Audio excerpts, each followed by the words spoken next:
Is our microphone on? There it is. Hello. Meow. Is this thing working?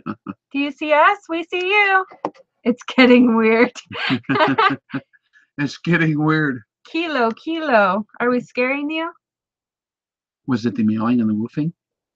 Could be the meowing. We have lots of fun, that's for sure, on the page. Don't we, Lou? That's the one thing we're good at. That's right. We're the most fun out of all of them. So we got a lot of stuff we're going to talk about today, don't we? We've got quite the list to cover, my man. Yeah, we're going to talk about any questions and answers you guys have concerning the long-range deal. That's a good opportunity for everyone to be able to visit about stuff. We're also going to direct people towards, if you go to rexreviews.org and sign up for the newsletter, if you haven't already been on there, you'll be eligible for giveaways. Yes, any giveaways that we do tonight, if you are not signed up on rexreviews.org, we cannot give it to you. So. And in the future, randomly too, because we do giveaways. We've done scope giveaways before. Mm-hmm. We have a bunch of interesting stuff here today. I don't know if you guys are into some of this tactical stuff that they have nowadays, like AR parts and AK stuff. But we got some giveaways. We'll show you after a little bit exactly what we're talking about. Yes. But there's lots of giveaways we're going to be doing in the future, I think. And so if you guys want to be eligible for those or for anything else, rexreviews.org. You'll need to sign up for the newsletter. There's a button on top. There's a button on bottom. Find the button. Find the button. They're all over. Give us your over. email address, and then we will possess your soul for all eternity. We'll give you free stuff for it, though. No, this is actually an important deal because, like, maybe a lot of you guys know, maybe some of you don't, that YouTube likes to shut down major channels now that have gun-related stuff on them. So when that day comes, that's going to be like our avenue of communication to maintain things. And we got some more projects coming out in the future with guys are hinting at a 201 class for the long-range stuff. And so that might be a deal that we're going to do in the future. I don't know if it'll be on the YouTube format or not, but where we're going to maintain all communications is going to be through the newsletter, because that's the deal that we kind of own, and we can make sure you guys keep up on the podcast as well. For those of you who don't actually know what a podcast is, it's an audio show. It's not these videos. A lot of times they say Rex Reviews podcast on the video. That's a podcast excerpt, a very small section of the actual big show, which is like 3 or 4 hours long usually. It's a good one. If you're driving, dude, and you need to listen to something that's fun, and you talk about long range stuff and God, guns, and rock and rolls and ghosts and aliens and all the other fun stuff. We have a lot of fun in addition to the serious stuff. A lot of people listen to it just for the rock and roll Bible portion, and that is, if you guys are into that stuff, we talk to it just like layman's terms, regular people. So. Exactly. Pretty cool stuff. Yep. So we have a lot of fun with that. And the rexreviews.org gets you in on the newsletter, and we keep you up to speed on, and we don't just send you a bunch of random crap. We actually selectively send those out. So if we actually have something coming on, like a new event, a new training class or something that's up on rexdefense.com, we put it on there. Or if we got a cool podcast, we send you the updates to that stuff, because life gets busy. Yes, it does. It's good hearing from you guys again. Lots of familiar names. Yeah. All good friends. A lot of guys we recognize. Shinobi, Israel. Yes. It's good to see all you guys. You know, somebody asked a question already. I'm ready for questions. Let's do that first. But before we get started, do go to rexreviews.org and get signed up on the newsletter, because at random points in the show, we will be doing a giveaway based on, we're going to draw from people who have signed up since this show started, or people who are already on the list potentially too. Yes, sir. So if you're not already on the list, you're going to want to get signed up. Hey, Shinobi. So what was our question, our first question? So Frank had actually asked. Who? Or Freak. Maybe it's Freak. Freak Gaming. Freak Gaming. Okay. He had originally asked if you'd got stickers yet, which I know is something that's. I have stickers somewhere in here. I got a whole Tupperware full of stickers. I think they're in that drawer down there. My own stickers? Talked about last time. No. We've been quite busy with other little things. Also, I've been in recovery mode with the old spinal situation. So that's kind of knocked me for a loop. But yes, we do plan on having stickers and patches and stuff like that for anyone who wants to get into that deal. It's a market I didn't realize existed because I'm not into stickers and stuff like that so much. I love stickers. When I best. was in high school, we had those vinyl machines where you can make your own stickers. And I remember having some pretty funny stickers like Playmore with Claymore. I don't remember where I seen that. I think that was on The Simpsons or something. At that what do you call it? More Simpsons references, man. The pawn shop guys. Yep. Yeah, he had like a sticker on the wall, Playmore with Claymore. I thought that was pretty funny. That's cute. Though you guys know what a Claymore is, I'm sure. Yeah. So But we have a lot of fun. another question that we had was from Freak Gaming again, was will a 3x9 Leupold scope get you out to 1,000 yards? Sure, absolutely. But maybe not as effectively as a lot of other optics that are designed for that. There's a lot of different configurations of scopes that go well beyond the power rating of the scope. 3x9 is just telling you like the magnification rating. Magnification is actually a small piece of the puzzle when you're talking about long range shooting. The most important features on a long range scope, as we enumerate in the Sniper 101 series, or as we expound on in great detail in the live seminar classes, is the turret adjustment mechanisms or the holdovers. So the way that you engage a target at long range is you want to dial in a firing solution, which is your bullet drop. You need to account for that. And you're not going to do that just by zooming in on the target, more like on a video game. It's going to be more like, no, that's cool. I mean, folks who haven't tried it before, the bullet has a lot of drop to it. You know what I'm saying? And that's the deal. You got to dial in on the turret, the elevation turret, and it'll bring your barrel up. Your scope will go like this. So you got to bring the barrel up like this more to look at the target, and then you lob it in there like an artillery piece, kind of, especially when you get out far enough. And so you have a parabolic arc of the trajectory of the bullet, and that's how you dial it in. But that's typically in the turret mechanisms. So really the magnification 3x9 is inconsequential. What you want to look at is the turrets. Do they have accurate adjustments? Does it have enough rotation to get you on target? Make sense, kind of? Picture perfect. Yeah, I thought so. And that's cool. We welcome questions of any level. Dimitri, Primary Arms, was wondering about my rape stash, and yes, it's filling in nicely. Thank you for noticing. My rape stash. This is Dimitri's words. No, dear Rape Lord. stash. I feel like Vanna White. I don't even know what you guys are talking about. I'm not old enough for this conversation. See, I'm not old enough to grow a magnificent beard like yourself. I am getting fluffy, aren't I? So I have to settle for the rape stash. Dimitri. So, that kid grew up in some big city or something. I don't even know what you guys are talking about. Dino Estrada is wondering, he said, I'm looking into buying my first long-range rifle in 308, comparing Tika T3A1 TAC and Bergara BPR. Please advise on which one to get and why. Okay, well, when it comes to rifle selection, a lot of that is user's preference. If the rifle can maintain sub-minute of angle performance out of the box, that's doing pretty good with match ammo. I mean, I would prefer them all in the same hole. That's what I strive to get. But in all reality, pretty much any rifle and any major centerfire cartridge is going to get you well out to 1,000 yards. You can get an old military bolt action with a scope on there, and it'll take you out to 1,000 yards without modification. You can shoot an M91 Mosin Nagant at 1,000 yards if you got the right ammo. So your long-range performance is not going to hinge on your particular rifle choice. Both the Tika and the Bergara, right? They're both pretty good shooters, so that's user's preference based on what kind of compatibility you're looking for, what feature sets both those rifles possess. Because what I say over and over again in the series and at the seminar classes is that any rifle can be made to shoot very accurately.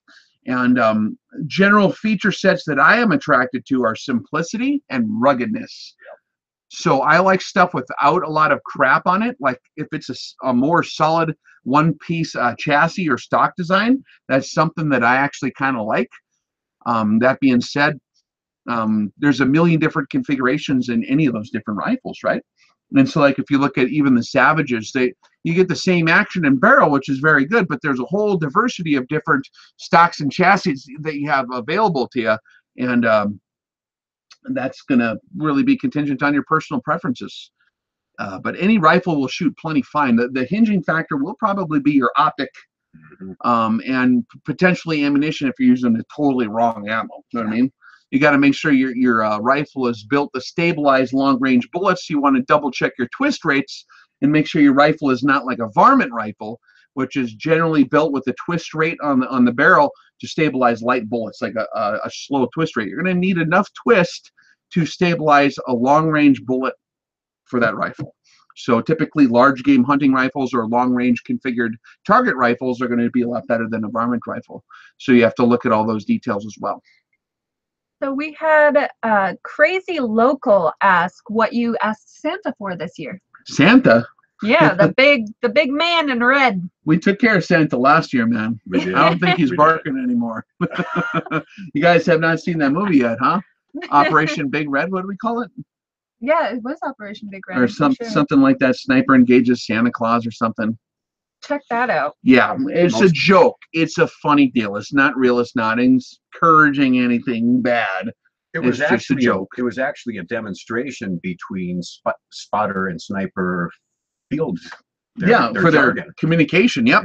Yeah. So it was originally being filmed. That movie that we're referring to is kind of a dramatized version of how a spotter and a shooter would communicate in the field and employ all the different jargon through the entire firing process and how the firing process would unfold in the field. And it's really hard to capture that in real life on camera because you'd have to be right on top of the spotter and the shooter at the same time and then juggle back and forth in real time. It's going to be impossible to do, and you ain't going to see what they're doing exactly. So it almost had to be dramatized. So we started doing that, and we thought, hey, let's make like a fun scenario out of this. And yet we had to pick a fictional character to engage so that no one would be upset. But unfortunately, we picked one that a lot of people like, Santa Claus. But yeah, so Santa Claus is the enemy sniper.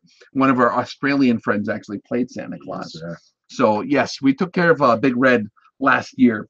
For those of you who have not seen that, I should post that on my spacebook.com. There you go. Or is that the color thing? Yep.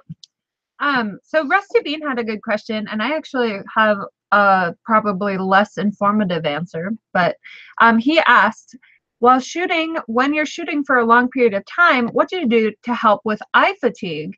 And I would say to keep both eyes open is going to dramatically decrease your eye fatigue. Yeah. Well, I mean, typically that's very true. If your optic is adjusted properly and you're shooting through a high quality optic and your eyeball should not be straining, and you're going to typically, when you're looking through a rifle scope, you're going to have both eyes open.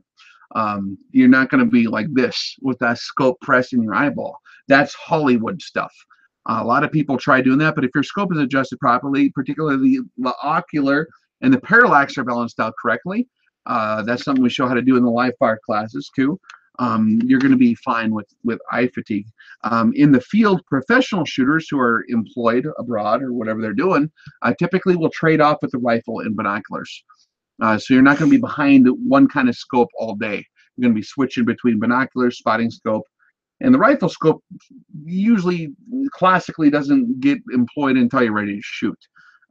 If you got a spotting scope, the shooter's typically on binoculars. There's a lot of different ways that's employed too. So, but if you're just looking for targets all day for weeks on end, you're not going to stare through one exact piece of glass. You need to give your eyes a break.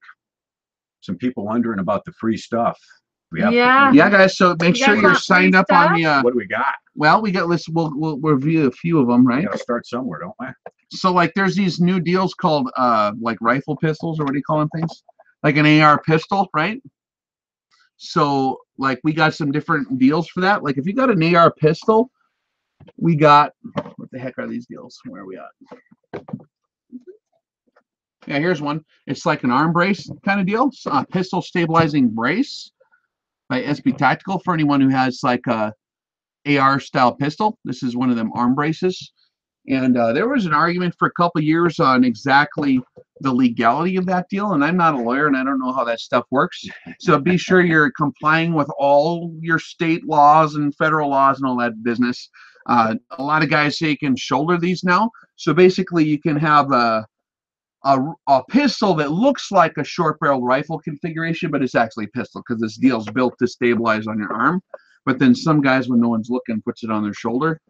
I don't know how all that stuff works. But it's something that we got here. This is from SMB Tactical. There's also some other accessories, a 20-round AR mag pouch for transport and storage that you can use on that deal. And we also have the same deal for an AK, for a Kalashnikov. So if anyone's got like the Kalashnikov like pistols, this is a arm brace deal for that. So that's S&B Tactical part of the giveaway. This is the bag. Yep, and then there's a bag, a pouch for like a peripheral equipment that you can do with that. So that's part of the giveaway. And we're gonna, I don't know how much we're gonna give away tonight. It depends on how many. We're gonna check the analytics after a few minutes here. We're gonna give her a little bit of time, give people a chance to sign in at rexreviews.org for the newsletter so that you can be on the list to win these things. And then you'll permanently be on the list too, to win other prizes randomly that we do during the podcast show, or that we do other places. And that's another reason you want to listen to the podcast too. Not because it's just awesome, but we give stuff away sometimes. So definitely check it out. That's going to be our main form of communication once YouTube does to us what they have done to others. Yes. If and when. So that's just a few of the things we got going on right now. It's a little sneak preview, come to say. Yep. Oh, they're seeing. Dude, look at these guys. They're seeing the code word already. Good job. That code word, or the code word orange, is now obsolete. Those objects have already been given away. That was a one-time deal for a scope. Yeah. Good luck. Apple juice. So what are we? What we got? Some more questions, guys. We're talking about all different kinds of long-range stuff. We can talk about philosophy, flying saucers, Bible studies, life, anything you guys want to. Shooting. Anything. We're here. Tangerine. What's the safe word? What's the safe word? The safe word is no. Is it just blowing a whistle? Huh? Oh, I'm reading through questions. People wondering about Trom. Yeah, a lot of people wondering about Trom. That's top secret. I can't tell you where I'm at in that process. I do plan on actually. It is so intriguing that I'm going to probably drive out there. Really? Right. Yeah. I need to talk with those guys in person and see what they got going on, because that's pretty interesting stuff. I like that. That's right in my realm of interest. Is for those of you who don't know, we're talking about Trom Technologies, I believe is what they're called. They're experimenting in proprietary bullet design, and they've dramatically increased ballistic coefficients on projectiles while shortening them.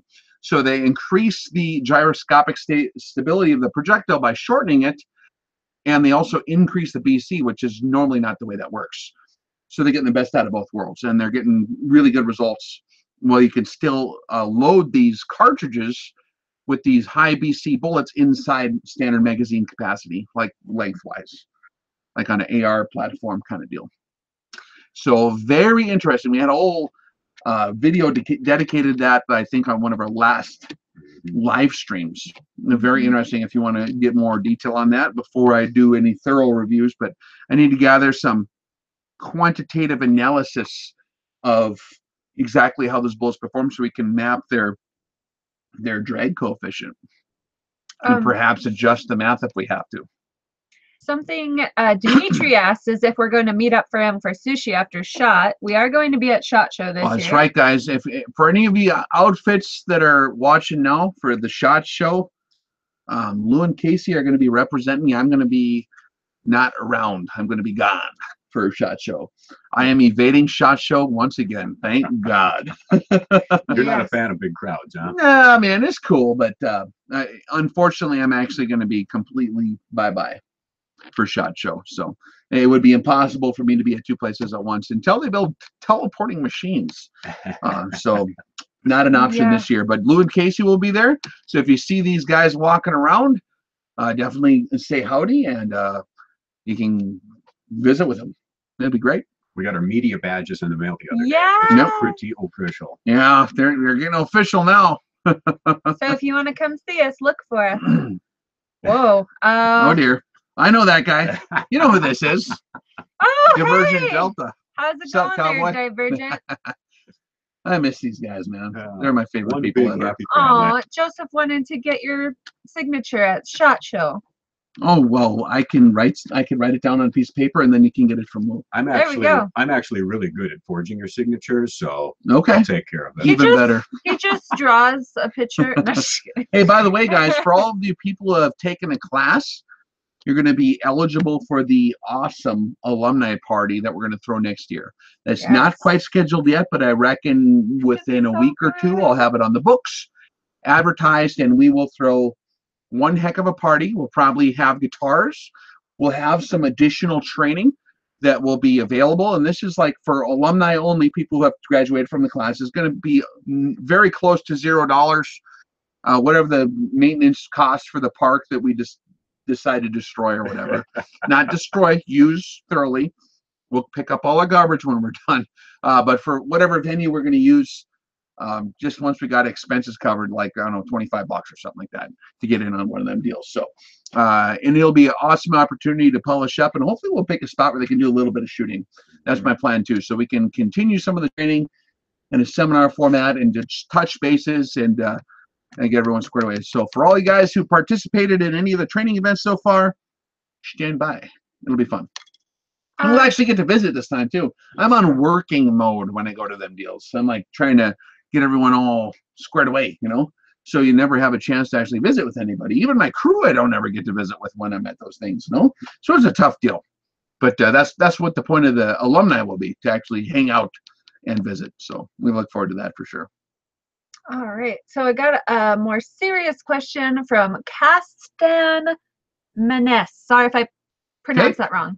Would it be helpful to put a Savage 10 6.5 action barrel into a nice stock or chassis such as Masterpiece or Manners, or not worth it? Well, it depends on which stock or chassis you're starting with. Some of those are already in a pretty nice chassis or stock. Like if it's already in an HS Precision stock or a, what do you call them things, a Macmillan, you're pretty much set. But if it's one of them wobbly, goofy injection molded plastic deals, it can maybe improve it. No, really the best way, the best answer for this question is you have to gather empirical data on your particular setup. There's so many minute details that happen on the microscopic level when you talk about bedding of a stock, that the only way you're going to know if it's working is to make sure all your screws are tight, take it out and shoot it. And if the thing shoots like this, see that, Casey? Yeah. If it shoots that good, you don't need to mess with it. I would leave it alone. Don't broke it, or don't. If it ain't broke, don't fix it. Right? That's the old saying. So I agree with that. Unless ergonomically, it's a pain in the butt. So really, ergonomically, yeah. If it's not comfortable, then you can upgrade. But mechanically speaking, in terms of accuracy, just shoot it and see if it works good. See if it consistently puts them in the same spot. If it's moving over a little bit, if your point of impact starts moving around, that could be a mechanical issue having to do with stock wigglage, as they say. All right, Gun Yoda. Attack. Yes! Yes. We just went to Star Wars. Yeah, we went to Star Wars the other night. It was pretty hilarious. It was so good. Never mind, let's not give it away. Let's not give any spoilers away just yet. It was good though. Attacker 1 to 8 by 24. F1 thoughts and is blue balls. Do you know what he's talking about? I don't know what that means. But Lugo. That's the Night Force, I believe, and I'm not familiar with the 1 to 8 model. I've never really run those. But the AT-ACR optics are one of their nicer ones. I think the Beast is a little bit nicer, but the AT-ACR lineup is actually pretty good. Cool. Here's a good question. If I grow a beard and wear a dirty ball cap backwards with upside down Oakleys on the visor, will I shoot better than if I just show my bald head with my goatee? Well, your bald head might be reflecting off your scope, and that could mess you up. Well, one of the reasons why you've seen a lot of the old school Rex videos with the backwards baseball cap and the sunglasses up on the head is actually a shooting deal. Because like when you're trying to lay down, that bill gets in the way of the optic when you're really getting behind it. And having the sunglasses up here is convenient. And plus, when Rex used to employ the rock and roll hairdo when I was on musician mode for a while there, because Rex is a guitar player, right? I play the guitar, you got to have the rock and roll hair for that. It keeps your hair out of your face, right? You had that problem the other day, I heard. Oh, so bad. Yeah. But I got a sweet hat for it. Thank you. You actually had a guitar question on there. I think Jake right away was asking about stringing a guitar. Okay, what about stringing a guitar? I can't remember exactly what it was. Something about the proper length of them or where to cut them off or something like that. Sure, that's a good question. So is there a guitar behind us, Lou? Yeah, dude. Of course. Why wouldn't there be? proper stringing of a guitar. Now this ain't like an electric really. So typically I like to get the string through on the bridge back here, and then I'll just put it straight through one of the pegs, which is this $20 classical guitar, but you put it through one of the pegs if it had one. And then I like to get the string, I'm going to probably snap this off, but I'll pull it up in the middle on the 12th fret until I get about this long, to where I can pinch it in my hand and get about a hand's distance. I don't know, is that 5 inches or whatever it is to here, of stretch in it. And then that's my distance, and I'll pull it tight on this side, and then I'll just give it one wrap, and then I'll just tighten it down while keeping it tight. You should have 2 or 3 wraps on the post is totally sufficient. And you want to continuously pull on the string like this without snapping it off. It's an art form, right? Yeah. Unless you have instrumentation to tell you how many pounds you're doing. But you're going to pull the string and get the slack out of it in the middle, and then continuously it's going to be flat. You're going to tune it up, and you're going to keep doing that until you're good. You're going to go through all of them, and you'll have to probably tune it 3 or 4 times, but you can actually get all the slack out of the guitar strings by doing it that way very quickly. And for like a professional musician on stage where people are going to be pissed if it's out of tune, you probably should do it that way. Otherwise, it's just going to keep going flat. And it takes like 5 days of playing for it to finally get the slack out. So you want to pull on it like this. And you don't want too many wraps, but you want at least 2 or 3 wraps around the post. If you get too many, it like layers up on itself, and then it freaking jams up on you. Somebody said play it. Play it? Douglas said play Why do you it. want me to play? What's your request, Douglas? It's out of tune. Oh, Ducky boy, the pipe. Yeah, I should probably find a guitar that's in tune. I got a Martin D15 upstairs, and I got the $20 pawn shop, whatever the heck this is. That it doesn't even have a brand on it, man. Yeah, I'm not gonna play it. Good That would be That was too your taste. torturesome. Next time I'll bring the Martin down here, and then we'll actually play something. Okay. All right, your longest shot with a 177 pellet rifle. Well, I mean, the pellet probably flew far, but the longest shot where actually hit a target the first time. Oh dear Lord, that's a long time ago. Holy Moses! Dude, there's like wrinkles in my brain from those ancient memories, but I have never thought about that in a long time. Give me a minute. I recall laying in a grassy ditch out on a ranch, picking, I think, blackbirds off a fence wire. And it wasn't that far. It was with the 177, maybe upwards of 50 yards or something is all it was. And you have that little 3/4 inch tube scope on there. I vaguely remember that. In that scope, you can barely see the target. You know what I mean? It's like fuzzy, and it's like being covered up by the crosshairs, and the drop is like enormous. You know what I mean? And so I think it was like 50 yards is all. But I mean, when I was a little kid, I was shooting centerfire rifles at like 4 and 5 years old. Centerfire rifles, and I did have a BB gun for a little while just for screwing around, but I was shooting 22s and stuff rather than BB guns. So I don't have like a lot of trigger time on pellet rifles as much as maybe some people did growing up. I grew up with firearms. So Okay. Firefighter guy wants to know if you have any recommendations for binoculars for use at sea. Sea binoculars?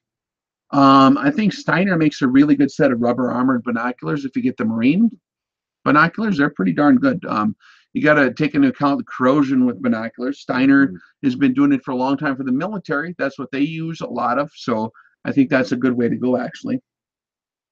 Steiner. They make specific ones for like boat people. Not just landlubbers. Yeah, ask a Navy guy. Matt Zooks wants to know, hey, read my question. Thoughts on the 22 LR for long range practice? Good idea. That's a very good idea. You can go ahead and configure a target rifle and a 22 out with a big scope, and it's going to just have dramatically increased drop. And so you can shoot at stuff. You can set up little 12 gauge empty shotgun shells out on the road or whatever you got, whatever's legal in your area. I don't know how it works where there's actually laws down there.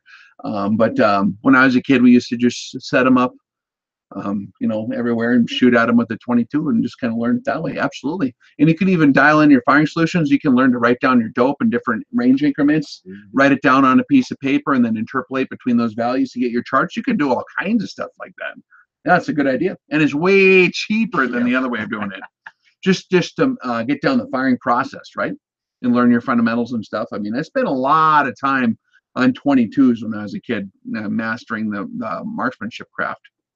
So, AK7AR wants to know what you know about goat people. Goat people. Anything? I'm not even going there, man. Is it worth getting into reloading, shooting a 7mm mag and a 6.5 Creed if I don't have the funds to shoot much? Yes, especially then. If you don't have the funds to shoot much, reloading on big center fire rifles for precision rifle ammo is way cheaper in the long run. For example, 338 Lapua Magnum, I don't think I've ever bought a box of commercial ammo in my life for that. I've been given commercial ammo to test or to shoot along with reviews, but I've never bought it myself because that's stupid expensive. Especially if you want to do your own quality control, you can make better ammo for way cheaper, like a fraction of the cost. After you invest in the brass or fine brass on the ground, just hang on to your brass. And yeah, absolutely reload. That's one of the reasons why I grew up reloading, is because we didn't have a huge pile of money just to burn on live ammo like that, you know, commercial ammo. So I'm specifically looking for questions from Secret Serenity Outdoors, but I'm not finding a single question. They had a question that they were... Yeah, they were a little... Okay, well, let's go to the next one. That's fine. Okay. Okay. Let's do Jester Avorn Joe. Yeah, the UFO footage recently released real? We need to know. I think, dude, I seen this actually 2 days ago on CNN. Did you see that? I don't even know. It was declassified fighter jet footage in 2004 from a project they had, which was like supposed to detect some kind of near Earth objects, or I don't know what they call them, like the dangerous things from space or whatever. And they're actually chasing some kind of aircraft that would look really weird, like a flying tic tac is what they called it. Interesting footage. I don't know. It could be a psyop.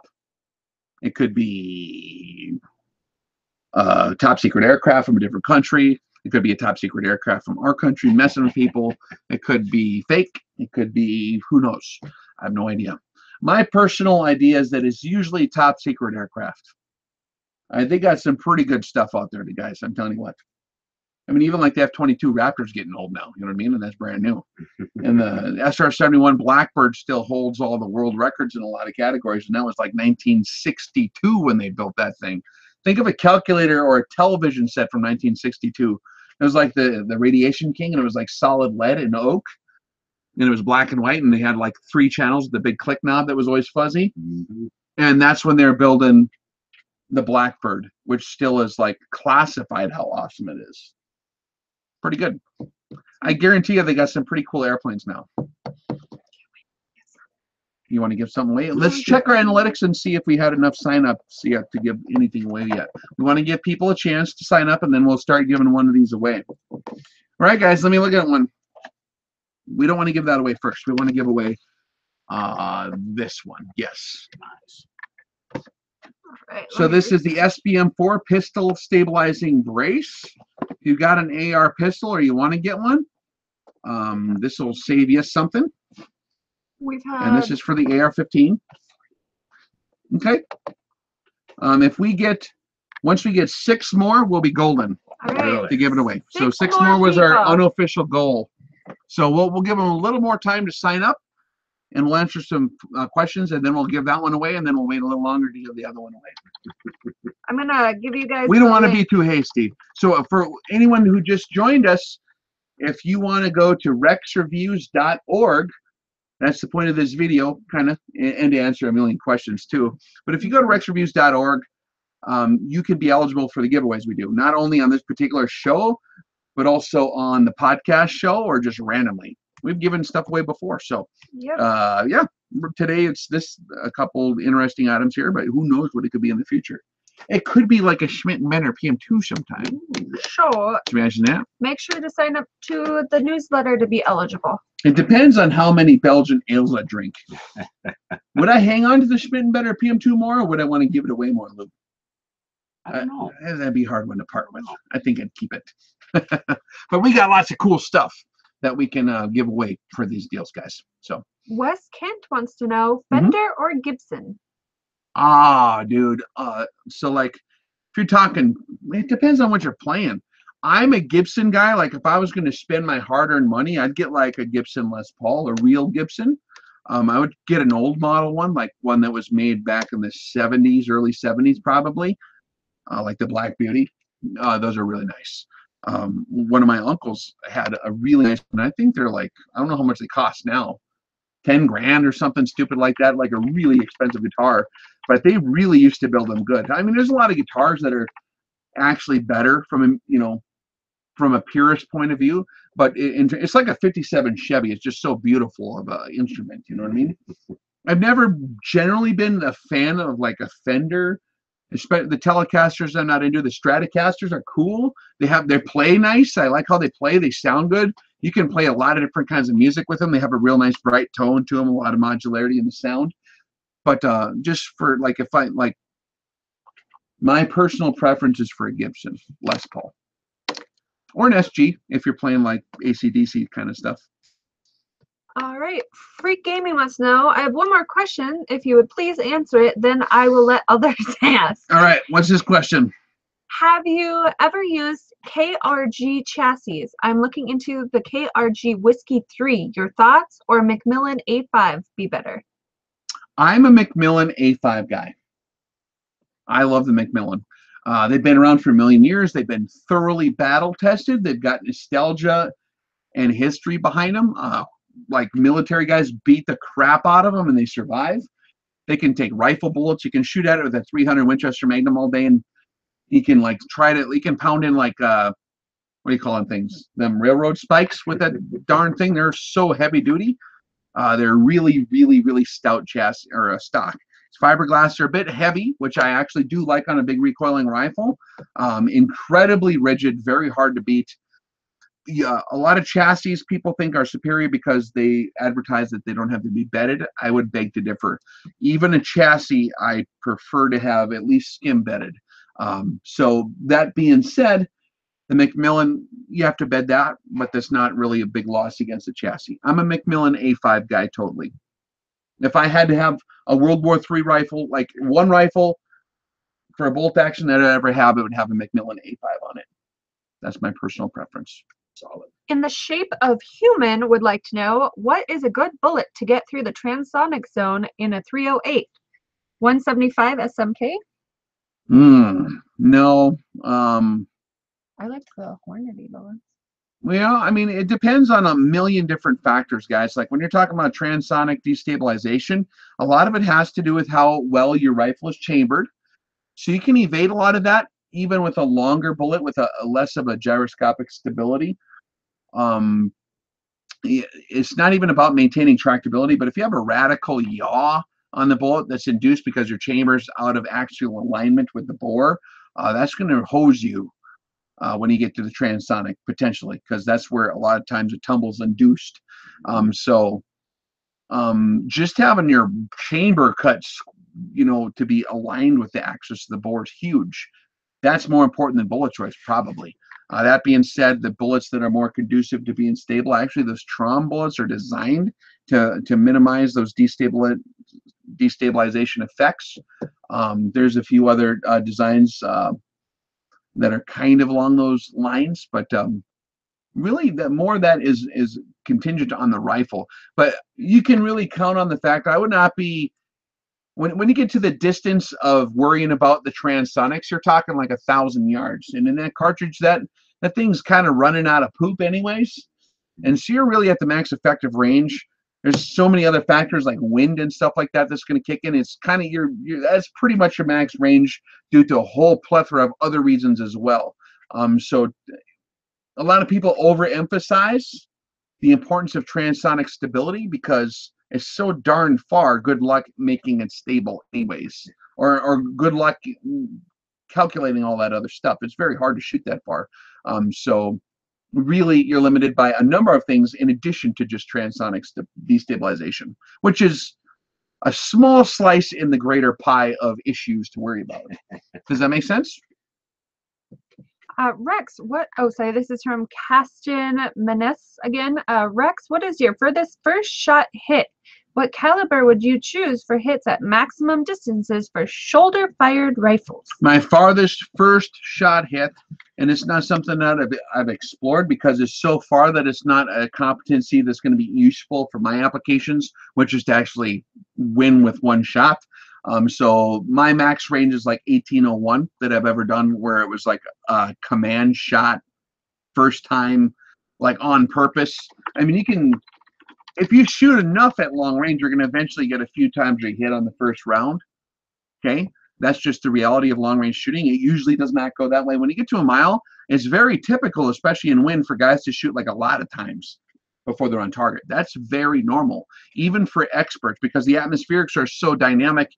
It's impossible to predict if the wind's going to let up within 4 seconds. And if the wind lets up, you miss by feet, or there's a million other things that come into effect there.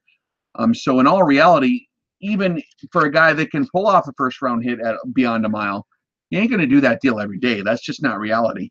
And anyone who would say they can should go.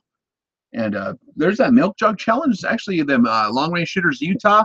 Any guys on here right now? Any guys out there? Long range shooters, Utah. I think that's one of the guys from there does the milk jug challenge. They shoot at a mile at a milk jug, and they give them 10 shots. And that's actually hard, man. Like, even I would probably have a hard time on the wrong day with that. That's just the nature of the beast. It's a mile is really far. And so in terms of cartridges, if your goal is to make a first round hit at extreme range, that's a special purpose cartridge now. That's a cartridge specially designed to lay down your best external ballistic performance. I think some of your super magnums in the 7mm category are going to be very good. Also, you're looking at high BCs at high velocity. So things like the 408 Tejas, the 408 Chi-Tac, the 338 Lapua Magnum, the 7mm magnums, or the super magnums like the 7mm 300. Like I got a custom built one from Mr. Paul McCoy for myself. It's a very good shooting rifle. Those are going to kind of be the special purpose cartridges that are going to get that test done. But you're going to want maximum BC with a good amount of velocity behind it to get you there quickly. And in a very good rifle too. There's no magic cartridge that's going to get that done for you. It's 99% contingent on your competency in the craft. And well, not 99%, but it's like a good half of it at least. And then it's equipment dependent, optics dependent, and then cartridge is another consideration. But it can help you a lot, but it's not going to get you there by itself. So Warsaw Patriot asks a very good question. He says, any thoughts on MP5s? Yeah, they're fun. They're a good time. Yeah. They're low recoiling. If you got an SD model, they're very quiet. It's like shooting a BB gun or a, yeah, exactly. They're pretty cool. Probably one of the better SMGs out there. For the lulz, he says, Rex, his wife bought me the RX seminar in February here in California. Best gift. Oh, really? Awesome. Well, that's cool, man. Yeah, there's a seminar coming up in February. How do you say that word? February? February. Is it with an R on there? February. That ain't right. February. I was shocked when I found out there was an R right there. My birthday's in February. Yeah. But by popular request for people who wanted to get in on the live fire in Avenal, California, which is kind of in Central California there, people who missed out on the seminar, which is a prerequisite to take the live fire course, that is highly, strongly recommended. We did another seminar class in February, President's Day weekend. What is it, 17th and 18th or something like that? Yeah, so that will be at Rancho Cucamonga, California that weekend, Saturday and Sunday kind of deal again. Philip Naiman will be there, and we're going to lay it down. And anyone else who wants to participate in on that deal, that's going to be the last one in California probably for a while. We got some other things we're trying to set up, and then we're going to start working on some of the live fires. But if you want to get into the live fires, the seminar class is the master key. That's the first half of the training. So you got to take the first half of the training before you can do the second half. Or it's like trying to speak Chinese to a guy from Greece. It ain't gonna work. Like, and not to say not to hit on anyone's competency level. There's a lot of very competent people, but it's a different language. We employ a different firing system. Our method of training is contingent that you understand what we're going to be talking about when we talk about firing position refinement. You're not going to get really anything out of the live fire really like you would if you would have taken the seminar first, because we're going to refer to a lot of things that are going to be important that you know what the heck we're talking about. You know what I mean? Yeah. So definitely, we'll see you down there. It'll be cool. I will shake your hand. Speaking of the seminars, Seeking Serenity Outdoor wants to know if we'll do another pre-live fire course in the Northwest ever. Northwest? Northeast. No, he said Northwest. He Excuse corrected me. himself. I'm sorry. It's okay. There's nothing on the books. So if you're on the West Coast, the only thing we got scheduled out there in terms of a seminar for quite a while is Rancho Cucamonga, California. It's a little bit of a drive from the Northwest.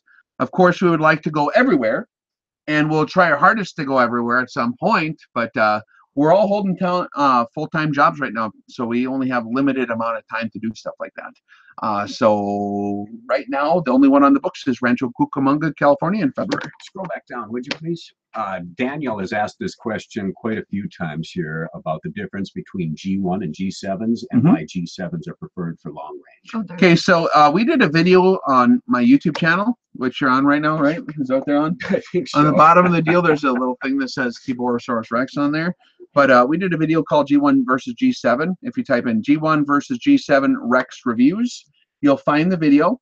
And we go into depth explaining the difference. Basically, they're different drag models, which are, they've taken a test projectile, a bullet, or a projectile that's representative of whatever, and they see what that does, and then they log it, and then now they compare all other projectiles against that in levels of performance, and then they come up with a decimal form number to kind of summarize this aerodynamic performance in comparison with the test projectile. So they had a G1 test projectile, which is kind of a flat base bullet with kind of a blunt point on it, kind of like you had back in the late 1800s, and cannon rounds and black powder rifles and stuff like that.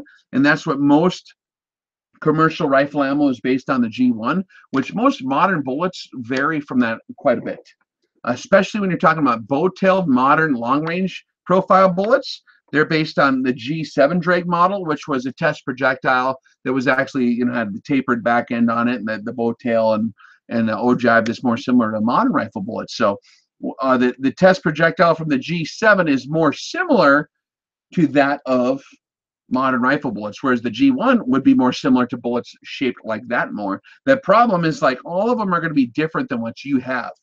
So they're all imperfect at best. But that being said, you can get a pretty accurate representation using those drag models in the mathematics to plot out what your trajectory curve is going to look like and what your external ballistics are going to do. So that being said, a lot of long-range shooters prefer G7 because it's more similarly configured. But if you look at G1, there's actually adjustments to the math that have been made by some groundbreaking scientist guys. And there's a little more flexibility in some of the equations to make custom tweaks on it, and that's something that Mr. Colin Burns actually talks about quite a bit. He's going to be doing potentially some long-range ballistic expert level courses in the future, if we can get enough people to sign up for them deals. And for anyone interested in the math on the backside, that would be pretty smart to go to one of them. He's going to explain the math on the backside. It's too much to explain on here. I used to do all that stuff longhand back in the day with a pencil and a calculator sitting there. You're like, glutton for punishment, man. Yeah, I was. Well, that's all I had. I didn't have a computer. So it's just too tedious, and I honestly get like a headache, or I get frustrated instantaneously when I start thinking about a math problem with more than 3 steps on it, because I know my, post chemo, your brain gets changed and you're impatient and you lose a little bit of mental acuity. So I ran out of gas on that deal. Where are we at in terms of our signups for the giveaway? One of the giveaways. We're 7 over. So. Right. What is this thing? Which one is this? This is the AR one. So anyone who has like an AR-15 pistol, okay, this deal is an arm brace kind of deal. I'm going to play with that. Now, if you guys want custom Rex slobber on this thing, or if you want me to draw a picture of a dinosaur on it before we send it off, just let us know, whoever wins. Yeah. Because I can do that with a silver Sharpie. But this thing is built pretty stout. It's built out of some pretty heavy-duty rubber. You got the strap here, and then that goes on your arm, and you put this on the back of your pistol.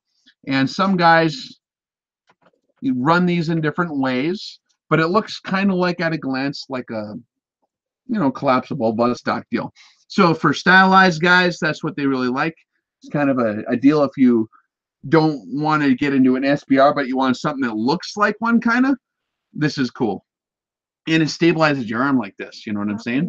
Because rifles do have rifle rounds do have a little more horsepower than a standard pistol cartridge. So, but we got that, and we're also gonna, with this deal, you got the little accessory for it, the mag deal. Let's give that with it as well.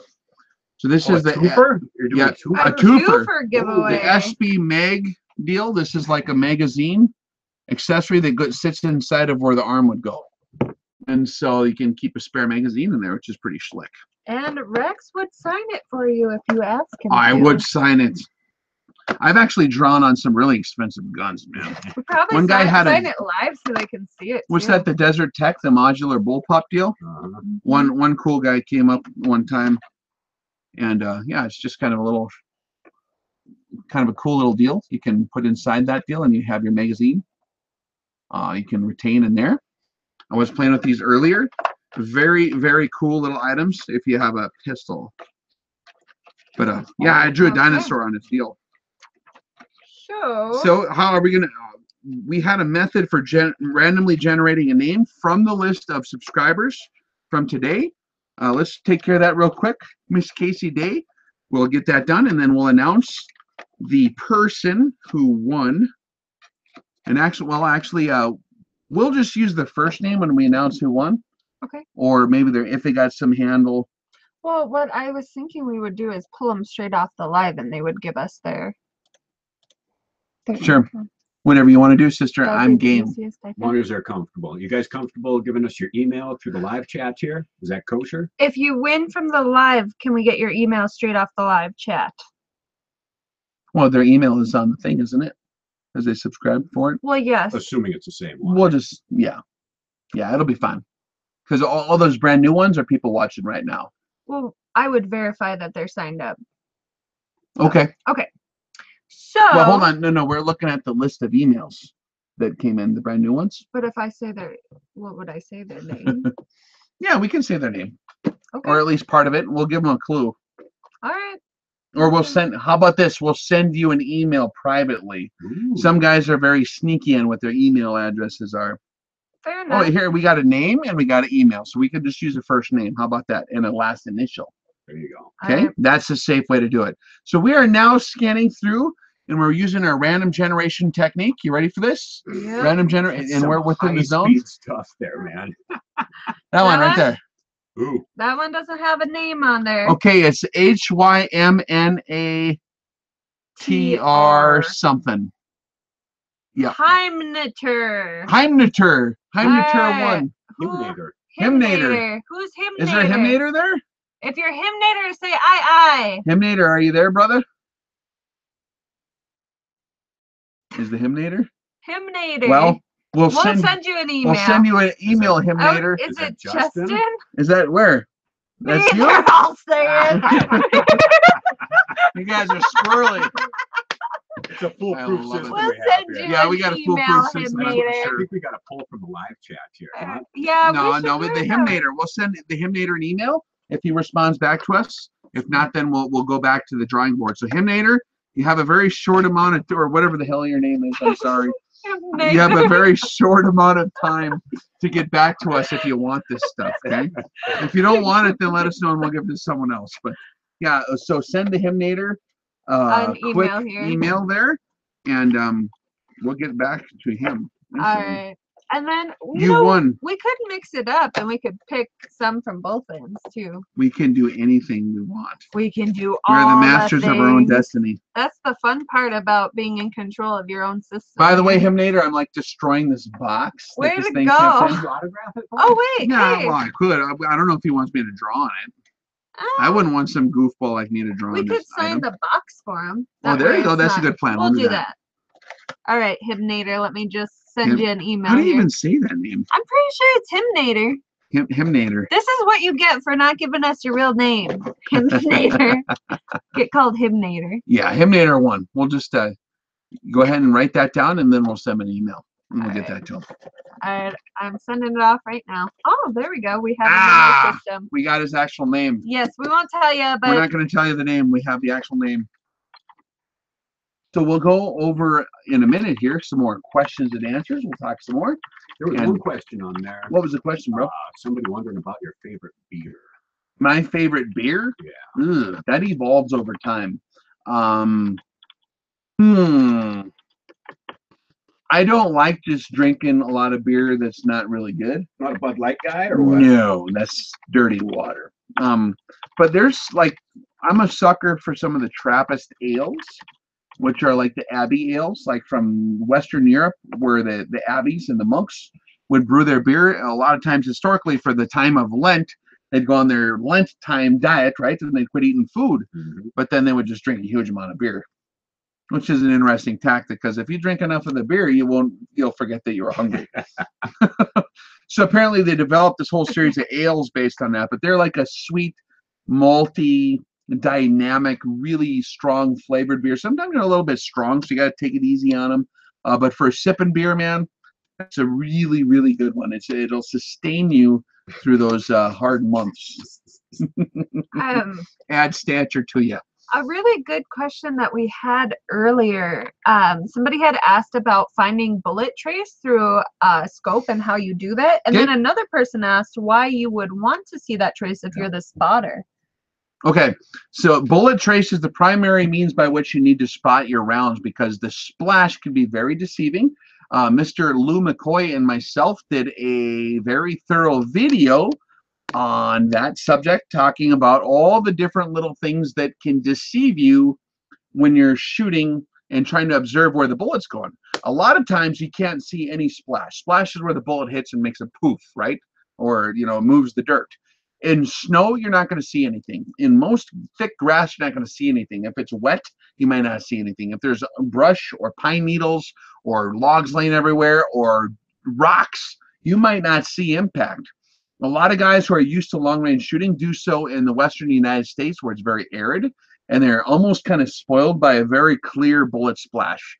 For anything short of that, there's less than ideal ground conditions. You're not going to see anything. So you have to see exactly where the bullet flew, because you're not going to have any feedback otherwise. So your primary means of determining exactly where the bullet went is by looking at the actual bullet trace in the air. And we teach you how to do that when you come to a live fire class. We show you, and we show you how to set up the optic properly behind the rifle, how to properly focus in on the bullet trace, and then what you're looking for, and give you the practice and the time to really, right on. We got him. Yeah. Got the winner, Brian. Found you. Yeah, we got you, brother. We'll send it off to you. So on your email there, brother, just send us your mailing address and all that stuff on that private email that you just sent us, and we'll get that off to you ASAP. And congrats, man. And congratulations, bro.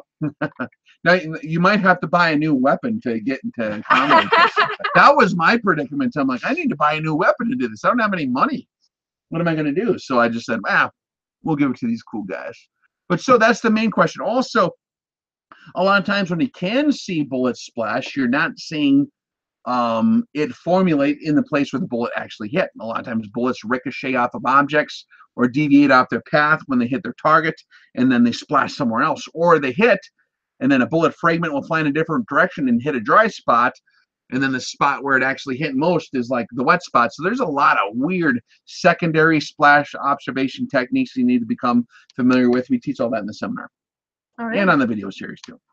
Colin W. wants to know, please, Rex, estimated bullet drop in his head for his 243 before he had ballistic tables. How did you do this through math? Thank you. How did we estimate the bullet drop? There's a lot of different. If you buy the old reloading manuals made by Hornady, there's a volume 1 and a volume 2. Volume 2 goes into ballistics, and it has a lot of stuff in there laid out on how to do that. It'll also give you gross drop tables for different BCs.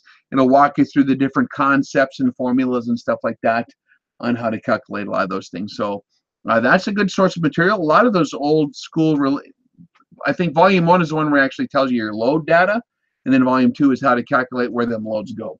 And that's the old Hornady reloading manual.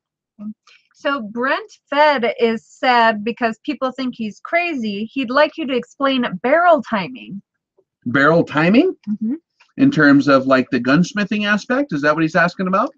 He said he couldn't explain it and people are thinking he's crazy. So barrel timing, I'm assuming with well, typically when you're talking about timing a barrel, that's talking about the gunsmithing aspect and the machining. I am not actually a machinist. I would divert that question over to my man Paul McCoy, who is a very good gunsmith. He could explain that to you. We talk about stuff like that at the seminar. I don't want to give you false information. I will admit when it is not my particular field of expertise, but yes, timing the barrel is important in a lot of cases, if that's the one you're talking about. If you're talking about timing a round to exit the barrel at a certain point in the harmonic whiplash through the bore axis shifts, then I know what you're talking about there too. That's also important, but you can rigidify the rifle system to evade that. Is that what he was looking for? Let's go with that. Let's see. Like quick load gives? I'm not sure. We have one more giveaway, guys. So if you have not yet, just one or two. What do we got here? Do you want to do a two for here? What is this deal? We've got a bag there, and we've got the AK-47. Now, is this bag set up? This can go on any kind of stock, right? Soft pouch for storage and transport. Pull it out once. No, that's made specifically. So we got this deal. This is for an A. I think which one is for which? Oh, that's for anything. This is AK-47. So the next one we got. Any of you guys got an AK pistol? This deal is going to get you all squared away. So it just hooks on like so. It's a same very good construction. I've seen these on a lot of cool AK pistols. You have a very cute little setup, and then we also have this. What do you call them? Soft pouch for transport and storage. You can put your extra stuff inside the pouch. So that's the next part we're going to give after a while. Just so you guys know what's coming in. Yeah. What were we just talking about, bro? The beer? Yeah, I think we were talking about beer. I'm sorry, guys. Forgive me. I am just a man. I have my downfalls. A couple of questions about rail guns. Yeah, what are your thoughts on rail guns? Rail guns, huh? I don't know. Are those real, or is that just a Hollywood? It's definitely no. It's real. I mean, like when you're looking at the movie Eraser with the Schwarzenegger. That's what I was thinking of. Yeah. They probably got stuff like that. I don't know. I mean, I'm sure it's all classified if it exists on that level, but they got rail guns on battleships for a long time, or there've been a lot of different experiments with that stuff, and so I'm not an expert on that kind of stuff. I can't afford one. Hey, if anyone wants to send in their railgun for review, and we can launch like aluminum projectiles at half the speed of light or whatever, I will definitely check that out and see how well that works, because I bet you your drop and your target lead and your wind deflection is minimal. So I'm game. Just hook me up. Warsaw Patriot wants to know, are you going to see the movie 12 Strong next year? It's about 12 soldiers who went to the Middle East right after the attack of 9/11. The operation was classified, now it's declassified. Interesting. Yeah, I'm not really that much of a movie guy. The first movie I've been to in a long time was the newest Star Wars movie. Yep. In all its splendor and propaganda. There was some really good, without any spoilers, there's some really good cinematic type stuff in the movie. I thought was really well-made, entertaining movie, but it's hard to stomach. Once you've seen propaganda enough times, it just like pops out at you, and it's so annoying. You know what I mean? Yeah. Lulu was having a fun time as well. I'm just too much of a critic. Now, dude, there's one part in the movie. All right, spoiler alert, guys. Any of you waiting to see this? This isn't a spoiler, is it? No. This is kind of towards the beginning, I think. So, okay, it's not spoiling any of the big reveals. This is just one of the little weird things off to the side of the movie that I did not understand what the heck of the point was. Can I be the creature? No. That will get us back.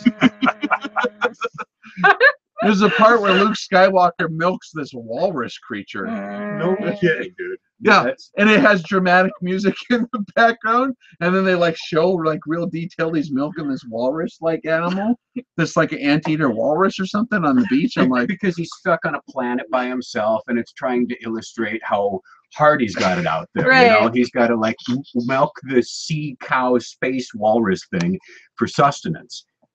But you know, it doesn't do anything. It doesn't add to the plot. Oh dear Lord, I need more beer. You could have CGI'd anything in there, man. I don't even want to start talking about that. That gets me fired up. Hug me up, man. Hug me up. No, they got they dedicated like a whole 12 seconds of the movie to that part, and that was the only time where I think I accidentally cussed out loud in the movie theater. I said, "What in the is this?" Like, and people were laughing. I just like, what? I don't know. It seemed like a cheap shot. Have you guys seen that yet, or? That's hot. Well, that's what it looked like. Oh boy. If you're wondering if my impression of a sea cow anteater in, that's it. I'm sorry, guys. We do have way too much fun. It's true. I don't, you know, there's a lot of different rifle, you know, training outfits out there and classes you can take, but we have the one with the most fun for sure. We continue this level of fun as we're teaching at the seminar too, by the way. So if you want to check it out, President's Day in Rancho Cucamonga, come hang with us. And I'll bring my laser pointer and everything, and we'll identify the different characters on the wall, because there's a lot of animals on the wall up there. We'll give them names. Marissa wanted to know what you thought about the creature that was cute, the porg. Remember that thing? Oh, yeah. We didn't think much of that scene. Yeah, we don't want to get into the details and spoilers on the movie, but it was pretty funny. Okay. And Dustin Chandler says, Rex, can I use one of the short AR style Surefire muzzle brakes on a bolt action rifle, or do I need to use the longer style Surefire brake like on your He's asking about exactly which Surefire muzzle brake he needs to use. You really want to contact Surefire for that. They're continuously changing their specifications. It depends on which suppressor or whatever you're going to want to attach to that. So you want to, it's best so you don't blow yourself up or launch the suppressor across the room or whatever. You just contact the manufacturer on that kind of a deal. I would recommend. I think I got the long one on mine. Honestly, it's been so many years since I've been shopped for those. I haven't been up on that particular item. But contact the manufacturer. Elco 308 versus SMK. So the Elco 308, for those of you who are not familiar with Elco bullets, we've talked about them before. They're a proprietary bullet design as well. A very, very long, interesting design profile. They make in the 308 caliber all different lengths from, I think, 150-ish grain projectiles out to the really heavy ones. And some of them are a bore rider design bullet, where not all of the bullet profiles, you know, engaged in the rifling, just a certain select portion, but they have stupidly high ballistic coefficients on them. Very good long-range performers. They also employ aluminum or steel tips on them to help with the drag, you know, coefficient to make it very efficient. They're a good bullet, man. They fly good. They're kind of expensive and they're not super readily available. You got to custom order them. So I don't run them full time because they're not like available universally, and I prefer to have logistical compatibility. So I run Sierra Match Kings because I can find them anywhere on the face of the earth, and you can learn how to shoot good enough to get them to shoot pretty straight. But from a raw external ballistics point of view, the Elco has way better performance. Does that make sense? Quite the answer. I thought so. Now that's an answer right there. Scott Austin wants to know what your thoughts on a double base powder. Is the extra FPS worth the temp insensitivity? Yeah, so I prefer a powder that is more resistant to temperature variations, because you can calculate whatever speed it is doing, but if it keeps changing speeds all the time, that's the part that's hard. That's the part that sneaks up and bites in the butt. If it's got and we show you how to do this in the seminar as well, plot out your muzzle velocity variation curve and how to gather that information and then apply it to your firing tables. And we're going to do that in the ELR course, which we are getting scheduled, by the way, for West Texas, actually, is where it's going to end up. We thought Colorado at first, but that's not going to work out. We're going to do West Texas. So stand by for the details on the ELR course. Limited seating, perhaps. So we're probably only going to do one of them maybe for the year.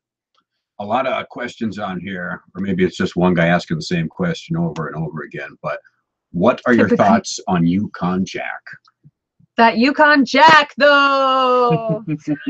That's always it is my favorite of the not super expensive deals for video editing. Yukon Jack is a video editing fluid that helps to in the process, especially if you're running Pinnacle 16, which is a very glitchy video editing program, which can turn off your computer up to 90 times per video when you're trying to edit it. It'll crash the computer. And in order to smooth the process, there's a fluid you can use called Yukon Jack. It'll it's a lubricant, right? It's yes. It's later, Shinobi. Yeah, take care, brother. Yukon Jack can greatly assist in not the computer. If you don't use Yukon Jack, can get smashed into a million pieces, or chairs can fly out the window. There's a lot of bad things that happen when the video editing program does not work, especially for a person with a Y chromosome. So I found that that's a very effective editing fluid. Matt McNabb is hanging out. How you doing, brother? And he wants to know if there's any special considerations for past live fire participants for the new ELR course. Yes. Special considerations are that you're going to be way ahead of the curve for sure. Yep. Considerations, how so? I mean, you're gonna be doing a lot better off. We'll just put it like that. Brian Andrews wanted to know, do you think the 300 blackout will replace the 556? No. It's a cool cartridge. It's kind of a special purpose cartridge. But it's not going to, I don't think, ever replace the 556. Has been the long issued NATO cartridge since like 1965 is when they first started using it, back in Nam. And so with all the huge, you got to consider logistics. A lot of times people look through the narrow window of actual effectiveness of the cartridge for any purpose, but there's logistical issues is why the military roll with certain configurations and not with others. Ariav, I'm sorry if I'm saying that wrong, Emmett wants to know what your opinion on the March Shorty 1 to 8, and if you have any methods for ballistic turrets set up on your scope. So I'm not super familiar with that particular scope. I've run a March scope one time on an Accuracy International that I got to try out, and March, in my opinion, is a very expensive scope. It's very nice scope.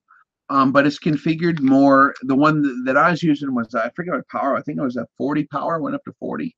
But it's configured for like target shooting.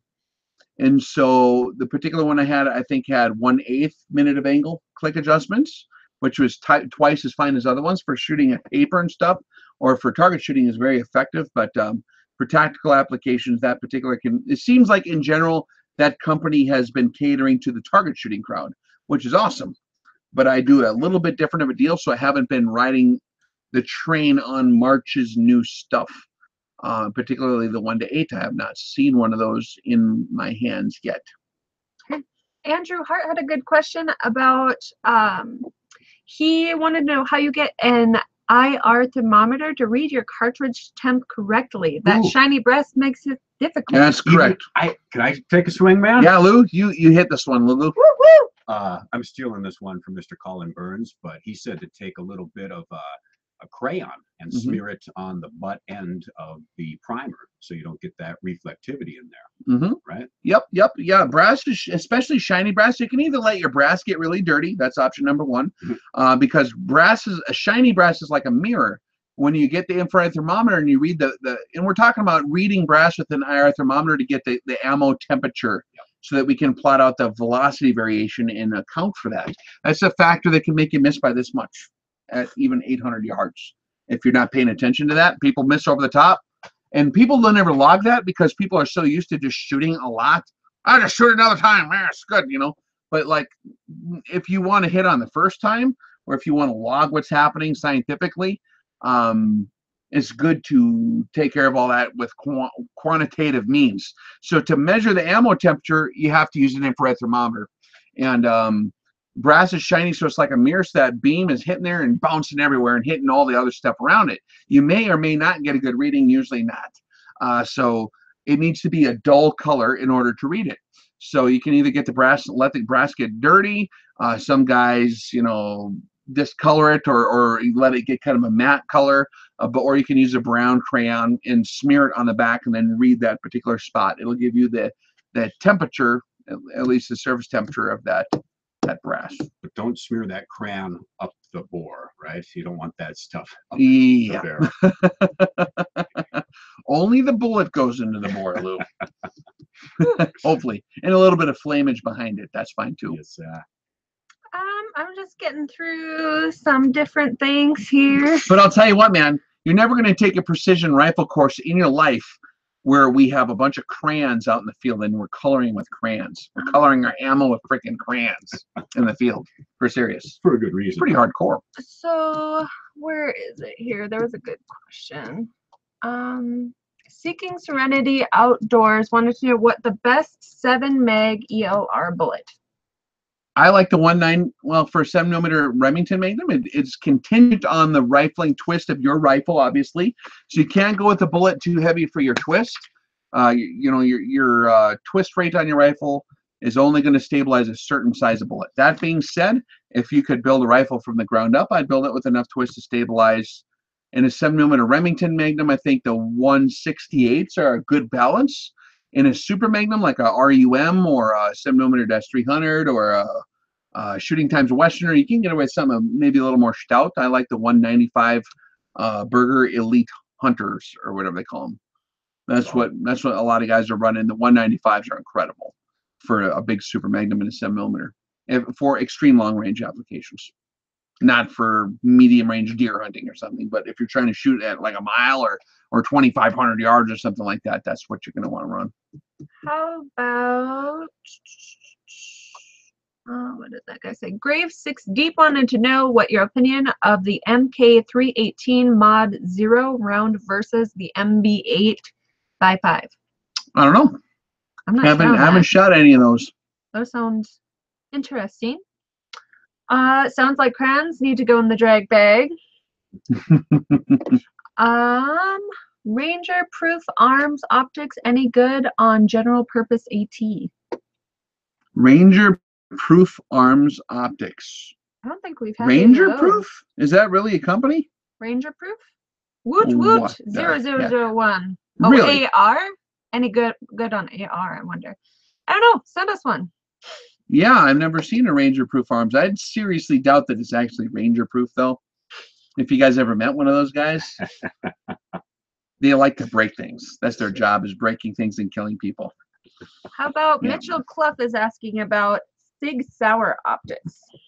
Sig Sauer Optics, we just got one in. Where the heck is that thing? Is it upstairs or it's down here? We were looking at it. There's a diversity of different Sig Sauer arms. One thing you got to remember is that when these companies build, or they don't build scopes, okay?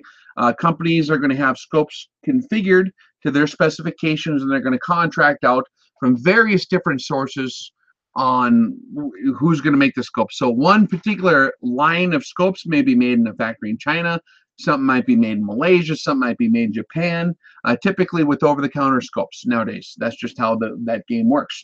Generally speaking, your higher quality stuff's going to come out of Japan. Unless we're talking European stuff, then it's a whole nother ballgame. That European stuff is at the top. If you can find something that's actually American made, that's usually pretty darn good, actually. And then you got your Japanese optics. And a lot of your Chinese optics are catching up. There's some really horrible stuff still coming out of China, but then some of it's actually pretty good. It depends on what specifications the optics company wants to have done. And so some of this stuff is actually okay, but then when you get in the Philippines and some of that stuff, it starts to get kind of hairy, in my opinion. That being said, there's a diversity of different optics available from any one of these over-the-counter optics outfits. Sig Sauer is a brand name that's established itself having very high quality like pistols and rifles like the Sig 226. Hell of a pistol, really, really good, nice sidearm, very well made. That's a Swiss brand, right? But it's not made in Switzerland. If the optic was made in Switzerland, it'd be really good, I bet. But in reality, that stuff is mostly contracted all over the world, particularly Asia. So you're going to want to look for the lines that come out of Japan are going to be probably pretty good, generally speaking. I believe the one that we got is one of the higher end models, and that's one we're actually going to start evaluation on pretty soon. And we'll see how that thing is running. Just from playing with it, it seems to be right in the middle of the pack of the Japanese stuff in terms of how it feels. A lot of the tests that guys do on tabletop reviews are not really conclusive. A lot of guys will think that if you just start clicking on the turret, oh, it's got good positive clicks, it must be good. Maybe it's good, but that's not going to tell you. You can have excellent positive clicks on the outside of the deal, and the clicking mechanism can be nice with a nice feel, and nothing on the inside is moving at all. Got to be attached to something. Huh? Yeah, I've had that happen on certain brand names, which I will not mention, where it was a nice positive click on the windage, and it didn't. I moved it 2 minutes at 100 yards to adjust my zero, and it moved 0 minutes. But it had nice positive clicks, and it was an expensive scope even too, from a good factory. But so that's one of them deals. But the Sig one that I looked at had a little bit mushier of a feel to it, but that doesn't mean anything really. The only way to find out if it's good is to do tracking testing and to do a lot of shooting with it, and you need to put it through the jarring of the recoil of the rifle and index up and down and see if it returns to 0, see if it tracks with precision and with reliability. And so that's going to take a little bit of time for us to get an accurate assessment of that. Any of these optics coming out of Asia, I like to run them through the paces pretty critically, because some of them work really good and some of them don't work as good as you think they would, even though they appear to be built really nice. You know what I mean? So sometimes it doesn't, and some of the stuff that looks like it's cheap or feels cheap actually works better than the stuff that seems like it's built nice. So it's a hard cat to skin, so to speak. So empirical or actual testing is required to determine that, and I'm in the process of testing some of the higher end. I think the Tango, what model is it? It's one of the nicer Sig Sauer scopes. It seems like it's a pretty good scope though. Chad Artiaga asked us, is IOR still your favorite ELR choice scope? I don't think it's fair to say IOR was ever my favorite. They're one of my favorites with a plural. When you get up into the tier 1 scope category, it's very hard to compare them against each other because they're going to... One of the things I was skeptical on originally with IOR Veldata, which is they're typically made in Romania, and it's based on a lot of Carl Zeiss's technology, and their glass is incredible. The glass is actually shot glass out of Germany, but they're a very robust construction. They have this super nice clean glass, but like I said, the construction, even the turret mechanisms, is very stout, which I am actually a fan of. It's an ugly scope, but they're stout, and I think that's beautiful. You know what I mean? Like Schwarzenegger, but he's not. He's Austrian. But anyways, did I just say Schwarzenegger was beautiful? That's what happens when you do like a huge, long live stream deal. But you guys know what I'm saying, like something nice and strong like that. I do respect that deal. They're going crazy over here. I brought it down upon myself. Oh man. But the IOR Recons and the Crusaders particularly are some of my favorites in that line. They're a 40mm main tube, which is a very unique feature which nobody else offers at this time. And they're really nice to lay behind, like really sweet. Actually, Casey was running one at the last class we did, and she likes it too.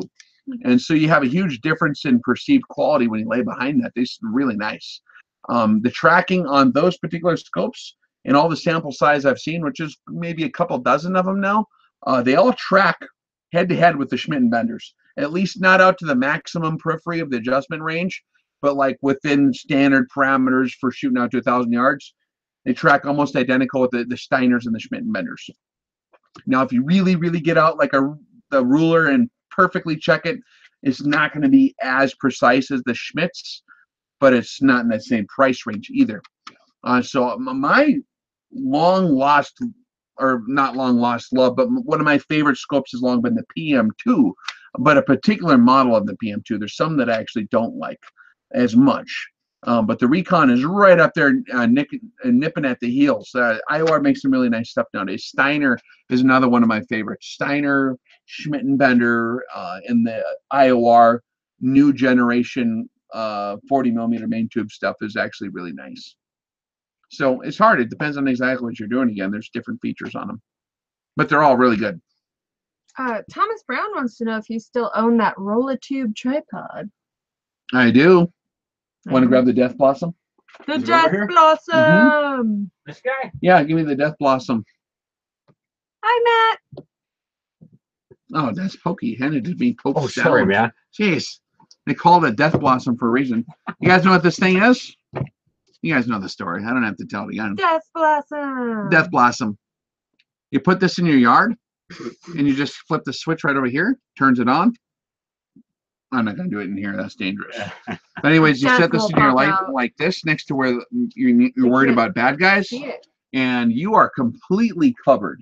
Like, dude, you would not want to come into my yard when I turn this thing on and set it in there. That's all I got to say. Where can they purchase the Death Blossom? The Death Blossom? I don't know. You got to go into like a parking garage with a suitcase full of cash in the dark with a trench coat and a fedora and be like, market. Yeah, you got to pass it. No, I was lucky enough to get a hold of one of these things. I don't even know if they're for sale. But jeez, it almost exploded.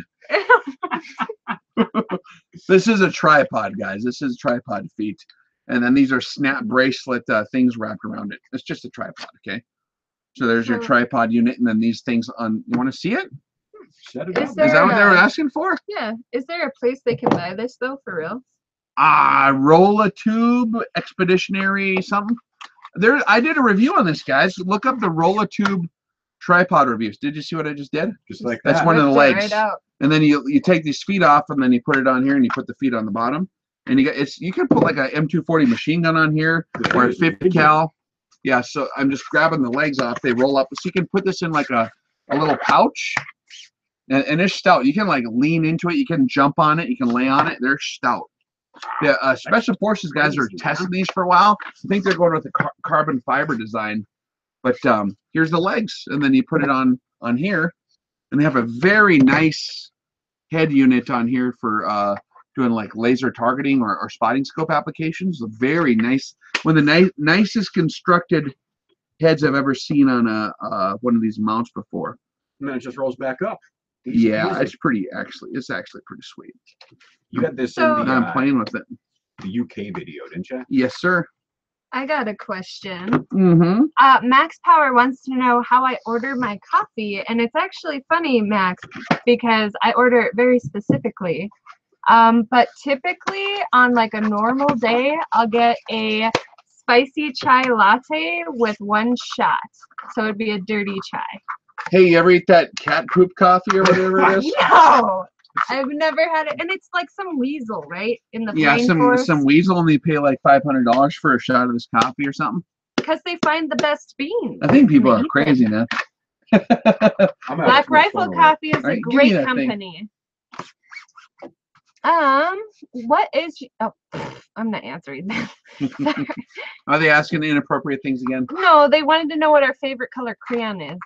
My favorite color crayon? Yeah, what's your favorite color crayon? Oh, I always looked for I like the bronze ones and the gold ones. I'm having first grade flashbacks now.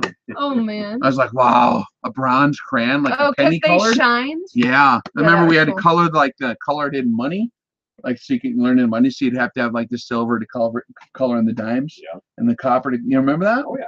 I specifically remember that going like, wow. Because I was too poor to afford the metallic colored crayons, so I had to borrow one because I had to like color it gray or brown. That was my choice. I like the 5-pack, like primary colors plus a couple extras. I'm serious, man. Oh man, it's all right though. It builds character when you live like that. Growing up, you know. funny how kids don't care about how much money you got, until it comes down to crayon time, then you're left out. But life is just more dynamic than buying a bunch of crap for your kids that they don't need. By the way, just True saying. story, man. Am I going to get in trouble because it's that season? No. It's the season of materialism. When will They just want you to love them, guys. Make sure you do that first, and then you can buy them stuff. That's fine, but love your kids, okay? Hang out with them, spend time with them. USA Dystopia wants to know, when will the M855A1 be available to the public? I have no idea. I actually got to see one of those rounds one time, but I don't think they're kosher to actually possess. I don't know how those laws work, but yeah, they're kind of neat. I got to see them when I was at a certain place one time. There's some guys who are running them, and yeah, they look like they're pretty mean little critters. M80A1 rounds? Thoughts The on those? M80, so we're talking 308. Yeah, I mean that's all battle rifle ammo. I mean they're basically kind of a horse apiece. For those applications, you basically need to get on target, right? It's not like a precision rifle rounds. There's not like a lot of what do you call it? Details that the guy needs to be super concerned with. I think that they all kind of get the job done in that category. It's kind of like comparing like a Honda Civic with a, like another car in that class. They're built for the purpose of getting just a specific task done. It's not like a luxury item or whatever. So does that make sense? Yeah. Are these a two for here, or should we do one and then the other? Yeah, we can do those. Yeah. Mm-hmm. Yeah. Mm-hmm. Dun, dun, dun, dun. Are we It's a ready for the giveaway fake. now? Should we do this one or this one? Which one do you want to do? What's that? Do you want to do that one or that one? Let's do this one first, huh? This one? Okay, one. No, but here's the question, guys. Like, how is that deal going to be cool without this deal? Because that sits inside of here. See, you got to give them both away at the same time. Yeah. Okay, we'll do Yeah. these then. That's fair. It's the AK pistol stabilizing bray. I know what I'm holding. You want to see it? I want to see it, guys. And Rex will sign the box for you. I will? Yep. I'll draw a dinosaur on it.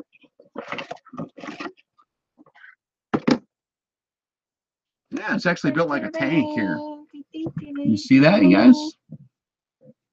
You got the, this goes under here. It looks like you take your grip off and get that under there. And you got for your AK pistol, it'll be a very short, handy little unit. I love Kalashnikovs, man. They're one of my favorites. Okay, so I am going to just select. Let's see here. We'll go You want me through to- our email database. All right, guys, the moment of truth. And then for the rest of you who did not sign up in vain, you will have access to the podcast now and also to other future giveaways as well. There's going to be more in the future? Oh, yeah. More giveaways. Of course. So I've got one here. I'm going to send them an email. It's prepbrothershomestead@hotmail.com. Prep Brothers Homestead? @hotmail.com. Oh, that sounds pretty interesting. I wonder what they do over there. Prep Brothers Homestead. Hello. We're not. Congratulations, you guys. Let's see if we got to click on that. You Oh, guys there? oh. They say Prep that? Brothers, there they are. I see one. He said laugh out loud. Congratulations, man. Congratulations. Hold Now you on. can prep your AK pistol. Respond. So special thanks to S&B Tactical. These are actually very nicely made units. Very cool. If you want to get into the pistol, configured ARs and AKs, this is an option to get kind of a rifle style out of it. Okay, it is an arm brace. It's designed to go around your arm and shoot like this. So that's what it's designed to do. But they're kind of neat little units, man. It's not something that in the precision deal is my forte, but I have seen a lot of guys run these things for sure. So do enjoy it and take good care of it, and make sure you buy the weapon if you don't have it already. No, it's an excuse to buy a new piece, so that'll be cool. All right. Rock and roll. We got any other questions we want to close out with for the next few minutes? Yeah, let's go ahead and just take a few more questions. Primary Arms Platinum review? That is imminent.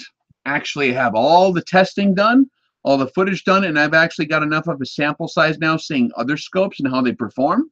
I know how they perform now, and they're pretty good. So it's a good value. Diane wants to know if I got any gift certificates to the Pie Lady. I do not. I do not. Inside joke. Sorry, guys. To be discussed in a future podcast, guys. You'll hear it in one of the next podcasts. Tune in. Brian Hyman, one of our winners tonight, says, what will the difference between the live fire and the ELR class be? So the RX-17 live fire is specifically honing in on the art of prone shooting, okay? Getting that super refined, showing you the dynamics of how to properly zero your rifle in ambient lighting conditions, all the subtleties of all the different techniques that need to be employed exactly perfect to get really good performance out to 1,000 yards. So you're learning and you're getting coached on the fundamentals of marksmanship and the basics of applying precision rifle fire at long range, but you're not getting super into the external ballistics. You're getting a very basic layout of that part, but you're getting a more focused approach on the fundamentals and being effective out to that range. When you're talking about the extreme long range course, we're going to take those skill sets which you have built, and now that you have that not to worry about, we're going to be able to expand on those and add additional skill sets in terms of external ballistics and show you how to do more complex firing solutions and account for all that kind of crazy stuff at extreme long range, like a mile or even 2,000 yards. Actually, the place where we're going to be shooting for you guys with your big magnums, we might have access to 3,000 yards where we're going to shoot in West Texas. Really nice, rugged landscape. Very similar to what we shoot in on our videos. Very, very nice, beautiful, rugged country. It'll be a nice ranch kind of an atmosphere. It's very remote. You guys will be staying at the ranch when you do that, so you'll have to make accommodations with the ranch. They have food there. It'll actually be pretty nice accommodations. We'll have immediate access right off the range to coming inside into the what do you call it, the bar food area type deal, whatever it's called. It's the kitchen, and they got kind of a trophy room in there. It's really cool, and it's very remote. And the details on that are going to be coming out soon, so stay tuned to rexdefense.com for details on exactly what that course of fire is going to entail and what's required for it. The equipment list will be unique, so that's something we'll hammer out in the future seminars as well. But the seminar is going to be a prerequisite for sure, and the RX-17 live fire is going to be very highly recommended, because if you come to that course and you're not squared away with your basics yet in terms of fundamentals of marksmanship, you're going to be having a little bit of a hard time. Now, we might have to employ a different techniques to achieve those fundamentals on this class, because they're going to be shooting Magnum rifles.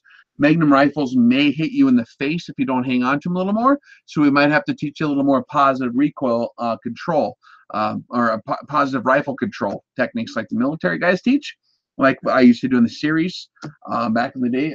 My marksmanship, there's different marksmanship techniques that are employed with different style rifles. You don't always not touch the rifle. Sometimes you do got to hang on to it pretty heavy. Depends on what kind of setup you're shooting and what kind of conditions you're shooting in. So all that stuff is variable, and we'll teach that when we get into the LR course. It's a whole different animal. It's a whole different course of fire. But the RX-17 is going to give you one heck of a head start for sure. The RX-17 standard live fire course. So we did have a newer follower on here today. Just said this is first time watching the channel and was wondering how often we're live. We go live once in a while, but if you want live updates from us or to stay in contact to see when we have new stuff coming up, go on to rexreviews.org and sign up for our newsletter. That'll give you all of our updates. It'll let you know when we're going to be here, there, or the other place. So check that out. Same thing with our live fire schedules and our seminar schedules. Get over to rexdefense.com for those. Yep, and we are taking custom training inquiries now. So if any of you guys wants a custom training class, you're more than free to go ahead and submit an application or make an inquiry on that, and we can get you squared away on that. Some of the stuff is pending compliance issues. Obviously, we want to make sure we get that done properly. So do have patience with us. We want to make sure we do everything in good order. Yeah, we got a lot of training classes up on the books for you guys to join in on, and we're looking forward to working with you guys. It'll be fun. 123 QAZ 123 QAZ said, "What rifle would you recommend if Alex Jones was running after me with a sickle? Cheers." No, nothing. All right, Nick. Yeah. What the heck? Matt McNabb was wondering about gear requirements for the ELR live fire. You're working on that right now, aren't you? Yeah. So on the ELR live fire, you're not going to have any fun with anything less than a 7mm Magnum. Okay. You're going to want a Magnum rifle, a big long-range configured rifle like that. So a 7mm Remington Magnum is going to be a good starting point. 300 Win Mag, something like that will work fine. This is the perfect chance to try your 338 Lockwood Magnums if you got them, or your 7mm 300s, those the 408s, anything like that. We're not going to allow 50 BMGs on this one. That'll be for the HTI class. That'll be a whole different course of fire because them things will destroy steel and knock targets off the cliff, and it'll be a mess. So this class is for like your medium class rifles, which is, medium class in HTI terms is like your big magnums, like your 7mm. So 7mm to 408 caliber will be the cartridge choices. You're also going to have to pay close attention to make sure you have enough adjustment range in your optics and base configuration to get out to the max range of the course, which we're going to say you're not going to have fun unless you get out to 2,000 at least. And one of the targets is 2250, so the more adjustment you can get, the better. And we can show you how to mix that in by using the reticle of your scope as well.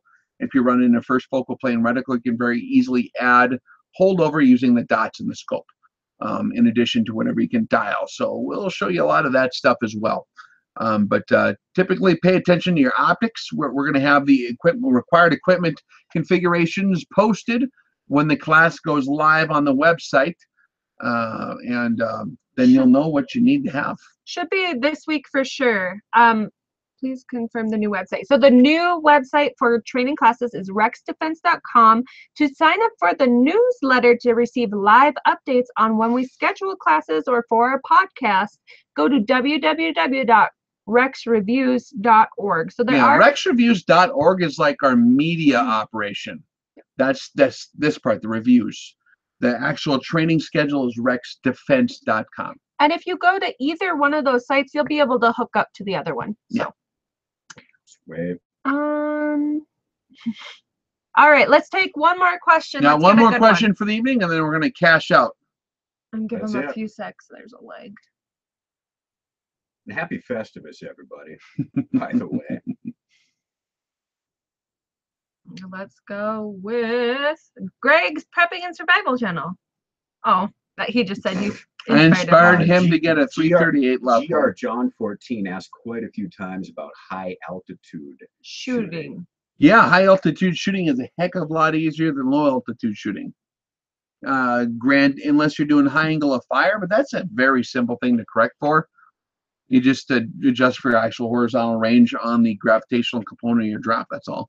And then all your atmospherics are based on your actual horizontal or your true range, all your atmospheric corrections. So high altitude, sometimes, it depends on if you're shooting up and down mountains, that can add that dynamic, which is pretty easy to adjust for if you're using, especially the arc calc forms that we kind of use. Yeah, otherwise the air is generally thin up there. You can shoot a heck of a lot farther. A lot of times your max effective range is extended quite a bit. Your bullets are not as affected through the transonic as well too. So a lot of times some of the high altitude shooting I used to do back in the day, 9,000 feet, 8,000 feet, stuff like that, you can shoot way far with stuff that shouldn't shoot that far and with very good results. Well, guys, it's been a lot of fun. We enjoyed your company. And for all of you who signed up to the Rex Reviews newsletter, you will get updates on our podcast show and any new training events and also on giveaways. We're not going to bombard you with a lot of crap. and we don't sell the emails to anybody. At least not under our own deal. I'm sure someone else's, if there's a hacker out there or something, they can get into it, but we're pretty old school on that deal. We're not going to bombard you with a bunch of stuff, so don't worry about that. It's too much work to bombard people. Yeah. Like you have to go into the thing and make an email. We're not going to do that. We're just going to send you. So if you see something pop up in your email, make sure what's the deal they can do so it doesn't go into the garbage pile. So you do have to double check your spam folder to see if it ends up there, and just as soon as you remove it once, it'll automatically do it for you. Yeah. Actually, so you guys know too, we send out so little email that a lot of our subscribers think they're not on our list. So you are on our list, and just be patient. We send out mail only when we have something to tell you, because we're not about spamming. Right. Yeah. We'll wait until we have important stuff to tell you. So if you do see an email, there's something cool going on, check it out. Make sure it's not going to the spam pile. And we look forward to hanging out with you guys. You can make it to the February seminar in Rancho Cucamonga at the Bass Pro Shops. That's at rexdefense.com. If you want to sign up for that deal, you click under the seminars. It'll walk you through where you need to go and what you need to have. Basically, all you need is a pencil and a brain, and we'll take care of the rest for that portion of the class. And after that point, you'll know what rifles you're going to need and all that kind of business to get in on that. So we look forward to having you guys there. Seating is still open, I believe, on that one. So if you want to get in on it, jump in there before it's all bye-bye. And we'll love to see you. And I would be honored to shake your hand in person and say howdy, and we'll hang out with you guys. It's always fun. And thanks for tuning in, guys. It's always a pleasure visiting with you, hanging out, and messing around. We do have a lot of fun here. Good times and great oldies. By the way, California, we took over Philip Naiman's radio show for the weekend. Oh, that's right. Yeah, check that out. Get on to what's 590 AM, the Firing Line Radio Show. Check it out. Check it out on SoundCloud. Yeah, dude. One of my favorite things is to broadcast stuff to California. Dude, we on the last. Just get on their airwaves and just kidnap their host. I plan on getting kicked off the air this time. We're gonna battle test the airwaves on the 590 AM in the valley down there, so it'll be pretty entertaining.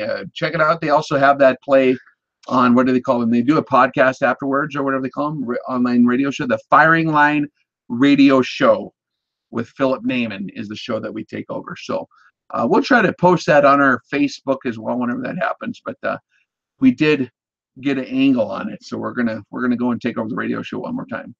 Awesome. Thanks for everything tonight, guys. Thanks for listening. Make sure to like us on Facebook. We got to do a high five. Oh, that's right. This was our request. Do we high five those guys or high five each other? No, this one. I don't know what the hell's going on. No. I did it. Let's get them. Oh, yeah. Okay. Get them in there. No, yeah! There you go. Thanks for hanging out, guys.